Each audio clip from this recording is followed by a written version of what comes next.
Hi everyone, Harris here with iDownloadBlog. So a couple weeks ago I made a video talking about some actually useful tips for your Apple Watch, and I was very pleasantly surprised by the amount of people that commented that many of the tips were new for them. Today I want to share some iPhone tips and tricks, whether you have an older iPhone or one of the newer iPhone 10 models, whichever iPhone you have. Hopefully I will have some ones that you don't know about. If any of these are new for you, leave a comment down below letting me know which ones. Let's get started. Alright, so starting out with number one is something I imagine very few people know about, and that's the ability to move multiple applications across your screen. If you ever find yourself wanting to organize your apps and you have a bunch of lay apps just out of folders and you want to move them to a different page, you can actually hold down one and tap on multiple other applications.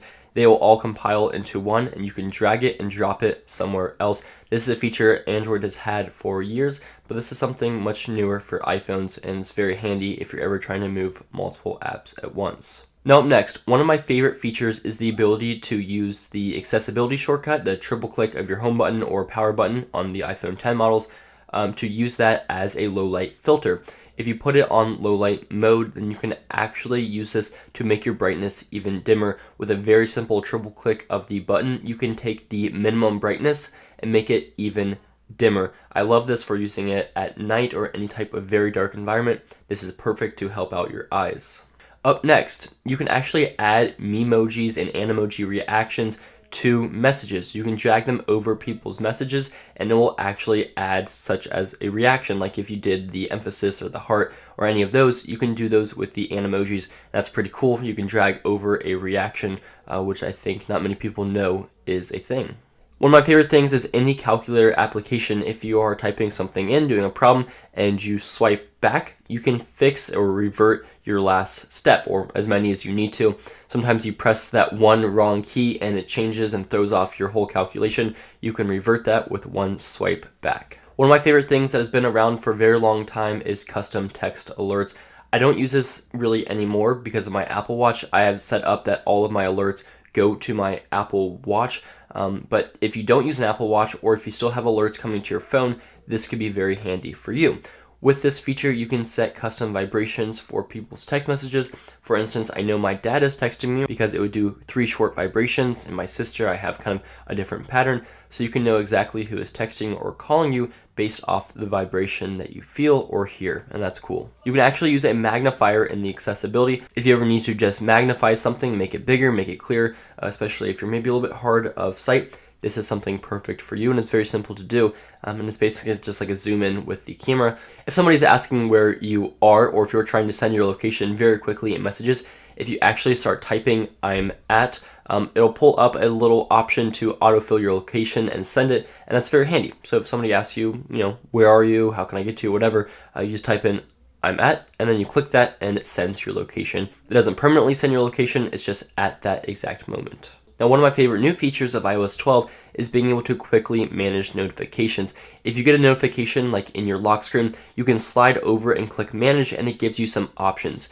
You can deliver quietly, which means that it will go to your lock screen without alerting you. So as I said in the Apple Watch tips video, if you have a particular app that is bombarding you with notifications, you can basically just mute that app very quickly, but leaving the rest of your notifications on by sliding over manage, turn on quiet delivery. It'll go right to your notification center without alerting you, without setting off your phone. That's a very neat trick. You can also quickly get into the settings for that app. So if you have a phone with Face ID, the Face Unlock, you can choose whether you want to show a preview or not of that application. So for instance, if you don't want your messages to be able to be read without it scanning your face first, you can quickly slide in, go to that setting and change it. It's just kind of a shortcut for getting to those settings. Something that we saw in the iOS 12 betas, which was very cool and it's been around for now a few months, but they've been kind of advertising it again, is searching for lyrics in music. So if you know that lyric but you don't know that song, you can type in the lyric into the music search and it will pull up that song if it recognizes it, which I've certainly used a couple times. If you are an iPhone user or an iPad user or a Mac user, which it sounds like you probably are one of those, you're going to want to check out Vogue Duo's battery packs. They're really cool. So this is the Vogue Duo Power Go. It's a 10,000 milliamp hour power pack, and the best feature is that it has USB-C for your 12-volt charging output and input, so you can charge your high capacity, high-speed devices with USB-C. It can help recharge 50% in 30 minutes for your USB-C devices, and it works great for your MacBook Pro, your Nintendo Switch, or any other USB-C device or regular USB. Link will be in the description with coupon code. Up next, so say you just copy a link or a phone number or something like that. You don't have to go into Safari and paste and search. You can actually just go into the Spotlight search and it will pull up a quick preview, and you just click search right away. It'll give you the option to automatically search whatever you just copied to your clipboard, so you don't have to go into your phone dialer or you don't have to go into Safari to get that accomplished. If you're ever looking for your phone or you just need your flashlight and you don't have access to maybe touching it, you can tell Siri to turn on your flashlight. Hey Siri, turn on flashlight. It's on. And it's on. Hey Siri, turn off flashlight. It's off. So if maybe your phone's somewhere in your room and you're not sure, this can help magnify it, or if you just need the flashlight on, you can do that with Siri.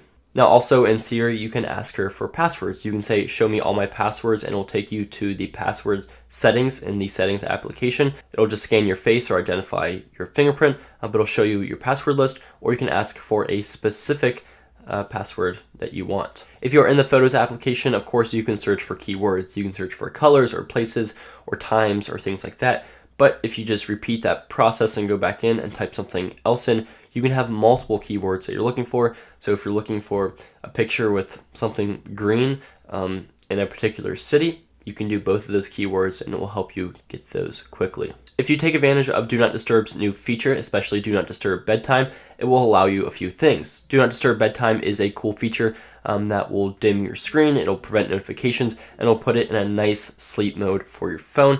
And then when you wake up, you can have the ability to have a nice preview on your lock screen that shows you kind of the time, the date, the weather, everything that you might need for that morning.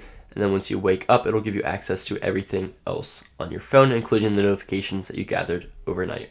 iOS 12 has a new Measure app, which you may or may not know exists on your phone. With this, it uses artificial intelligence and spatial recognition to measure objects. It's not perfect, but a lot of the times it will work very well for ballparking measurements. You can save them, you can take pictures, and you can just measure things that are around you.